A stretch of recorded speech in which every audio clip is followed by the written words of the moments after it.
The American Embassy in Havana, Cuba.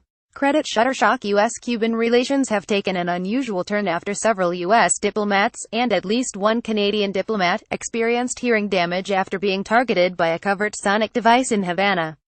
Hooray! What? On Wednesday, U.S. officials who spoke to the Washington Post on the condition of anonymity revealed that, in the fall on 2016, at least 5 U.S. diplomats began experiencing unexplainable hearing loss and other physical symptoms while serving at the embassy in Havana, so severe, they returned home to the U.S. for medical treatment.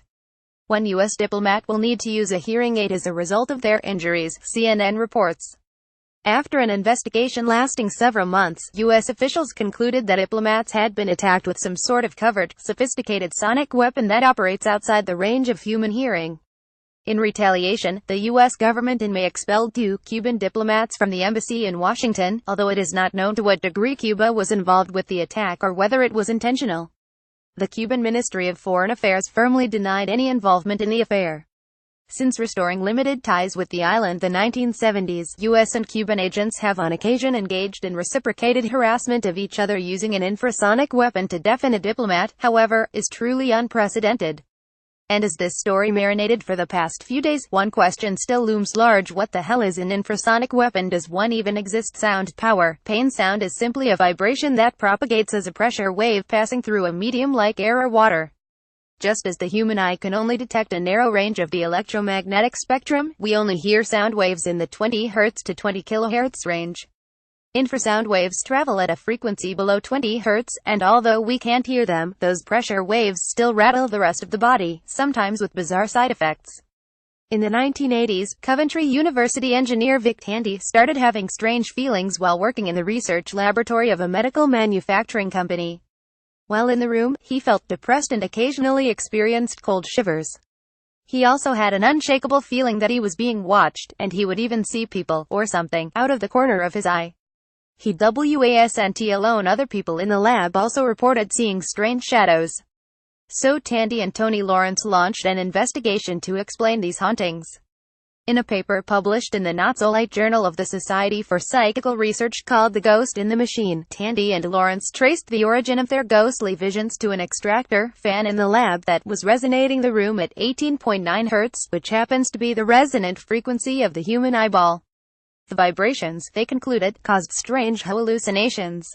When they turned off the fan, the ghosts disappeared, as well. Different parts of the body resonate at different frequencies, and infrasound waves can penetrate the body, stretching and shrinking liquid and gas-filled organs and tissues at resonance. At roughly 130 decibels, pressure distortions in the inner ear can affect hearing by causing the cochlear fluid to slosh around. Turn up the intensity, and the waves can cause nausea and physical discomfort, but this would require a powerful instrument to achieve. Of course, the military has developed numerous sonic devices to disperse crowds and incapacitate enemies.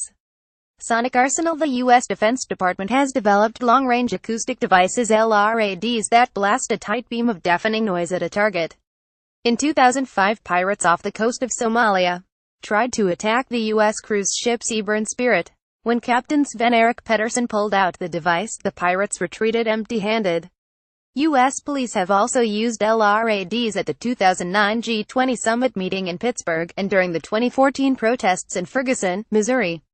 Govern said so-called mosquito devices are also used as an acoustic solution to loitering. Invented in Wales, these small speakers emit a high-frequency sound that can only be heard by young people. The range of audible sound waves shrinks as we age. It's believed that this annoying sound causes enough discomfort to keep the kids at bay. Technically, sound has been used as a weapon since ancient times, whether it was the war whoops of face-painted armies or battle horns. Sounds can physically and psychologically mess with a foe.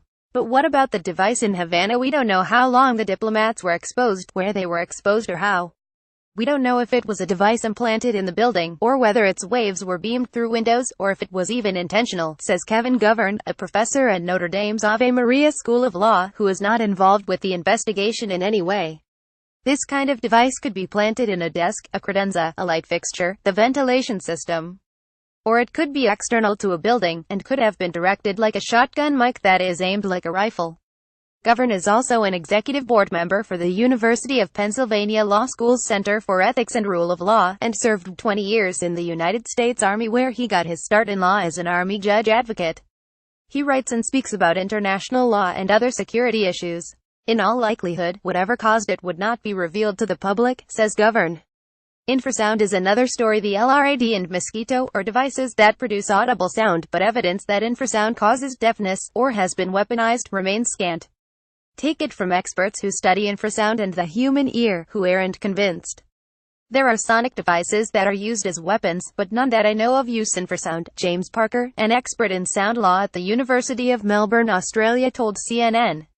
Evidence supporting auditory damage resulting from infrasound is also inconclusive. In 2014, scientists from the Ludwig Maximilian University in Germany had 21 volunteers with normal hearing sit in a soundproof booth. Then, they played a low-frequency, 30 Hz sound for 90 seconds. Then, they used highly sensitive microphones to record spontaneous otoacoustic emissions, SOAEs, from participants' ears after the sound played. SOAEs are high-pitched sounds emitted by the ear, and they change along with a person's ability to hear. They also disappear when a person loses their hearing altogether. Researchers found that after playing the sounds, volunteers' SOAEs fluctuated for roughly 3 minutes after researchers played the low-frequency sound. Although the result isn't a direct indication of hearing loss, it provides limited evidence that prolonged exposure to low-frequency sound could cause damage to the ear. There's no doubt that more research is needed. Alex Alt is a professor in the Department of Otolaryngology at Washington University in St. Louis. His research focuses on inner ear fluids and the effects of infrasound, and he is also skeptical about the efficacy of infrasonic weaponry. Low-frequency sound may cause unpleasant symptoms, sleep disturbance, nausea, but it typically does not damage hearing, Salt wrote in an email to Discover. So, I am very skeptical whether it is possible to induce deafness by an inaudible sound. But, then again, I haven't seen any data related to this specific case. Whatever happened in Cuba last fall, the Federal Bureau of Investigation would sure like to know. Categorized under Technology, Top Posts.